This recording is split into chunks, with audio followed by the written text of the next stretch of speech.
Basketball, you betcha. I'm back in the gym once again. It is your daily friend, the Daily Trainer. And I'm back to give you what you need guaranteed to succeed each and every day for the game that you love to play. Back in the gym with my man Sajent, and we're still working, but we're working from the wing. Now, a little different scenario, still the same concept, off of 2 feet, trying to get you guys to understand skills make meals, right?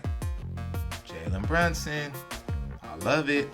Shai Gilgeous-Alexander, 2-foot bandit, I love it. Check those guys out. They do a really good job off of 2 feet. You know, anybody that's played for Villanova definitely understands that. And I think Jay Wright did a very good job with that. That's just some people to look up. But right here, we're just talking about the bump and the 2-foot landing off of the bump and just a nice little jump shot, okay? Stabilizing, kind of taking that athleticism away with the bump. But now I'm still probably going to get my hand up. But as I get my hand up, the elevation's already there. So it's more of it's a late get up, unless I have a quick reaction time and some really, really quick ability to create force into the ground and bounce up and get my hands on that ball. It's going to be very tough for me to block Sajent's shot, who is taller than me by about 2 or 3 inches, right? So I want him to get him to understand that as he hits me, I'm going to hit that back foot, and with that back foot, it allows him to get that jump shot up. So that's the goal right there when it comes to looking at what exactly we're doing.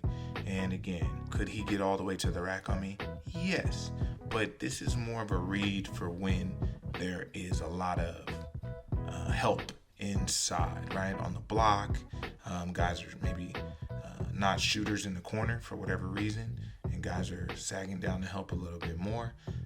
Those counter moves aren't going to be available there, so we want to take the advantage of what we have right away when it comes to looking to score, right? There's other options to pass, always, but how can I finish the work I'm doing getting to, a high percentage shot, which right in the middle of the key?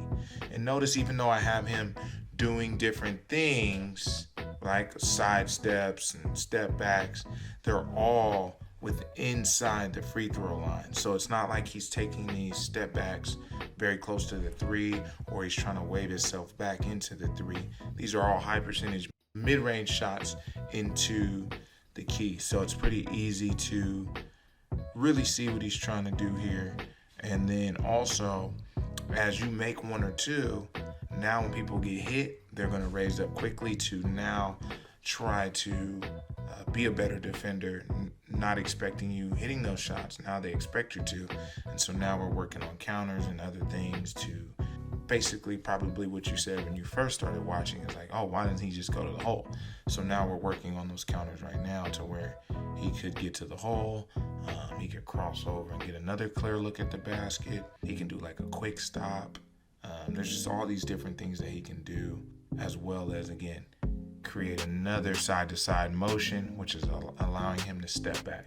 So I covered all of that in this, and I just want to make sure I kind of tap in on all of that if you don't see it right away, just so you know what you're looking for when you're watching. Again, watch his steps, watch how he gathers, watch how he loads the ball, watch his set point. Is he balanced? Is he not? Let me know, because I don't get to see it all the time from a video standpoint.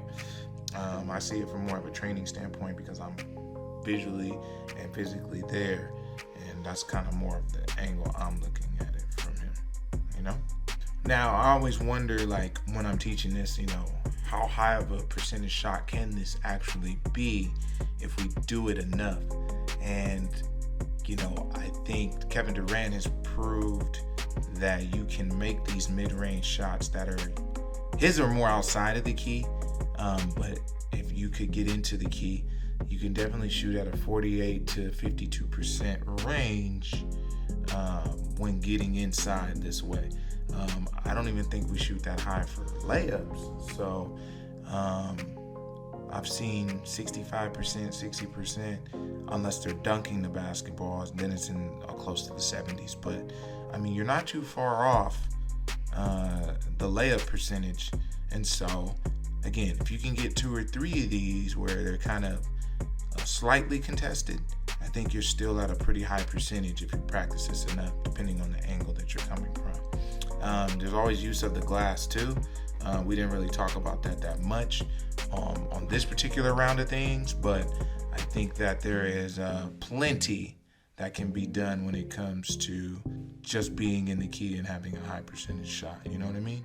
But yeah, also another key that I've definitely talked about, because I've talked about it when I had my guy Spence shooting, is being able to shoot off of both hands. So again, being able to do things on both sides of the floor also gives you the ability to shoot the basketball off of both hands when you're countering, when you're moving, and all things are connected, right? And so they're connected with the balance. If you don't have balance, then it's very hard for everything else to happen. So that's what you have to consider when doing this. Balance, balance, balance, and the load, right? The load and the core strength of being under control. You're going to get pushed, you're going to get, bumped, you're going to get, knocked off of your line while trying to do the move. And all of these things are things you have to consider, because that's where you see yourself shoot a certain percentage in like a workout, and then it dramatically drops because all of these factors that come into play. Being in an arena, having a crowd cheering, having the coach call a certain set, maybe help side came over more quickly than you expected, and you're already jumping in the air. So it's just like all these different things. But the main thing has to remain the main thing, and that is putting the ball in the basket. So regardless of all these other things that we're talking about, how are you going to do that consistently from what you're working on? And so that is what our goal is every time. As much as I'm showing them all these things, are you scoring it?